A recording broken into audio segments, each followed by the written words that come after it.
Hello বন্ধুরা, তোমরা সবাই কেমন আছো? তো আমি তো মোটামুটি ভালো আছি, কারণ প্রচণ্ড পরিমাণে গরম পড়েছে। দেখতেই পাচ্ছ চারিদিক ঘেমে যাচ্ছে আমাদের একদম সাংঘাতিক গরম পড়েছে। তো তোমাদের সাথে এখন ভিডিওটা শেয়ার করতে পারছি না, তো মোটামুটি টুকটাকই তোমাদের সাথে এখন ভিডিও শেয়ার করবো। তেমন একটা ভিডিও আগের মতো করি না। আর তারপর প্রেগনেন্সিতে হচ্ছে মুখে একটু ঘাও বেরিয়েছে, জানি না এটা কেন হচ্ছে বা কিছু। তো আমার কাকি বলছিল মানে প্রেগনেন্সিতে এটা বেরোয়, তো যাই হোক আমার এখানটা বেরিয়েছে, এখানটা দিকে ঠিক আছে। তো মানে বেবিটা হয়ে গেলে একটু রেহাই পাই আমি। প্রচুর পরিমাণে কষ্ট পাচ্ছি গরমেতে, প্রচুর পরিমাণে।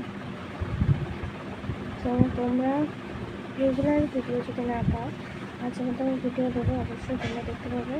তার আগে অবশ্যই আমার চ্যানেলটি সাবস্ক্রাইব করে দিও আর একটা লাইক দিয়ে দিও।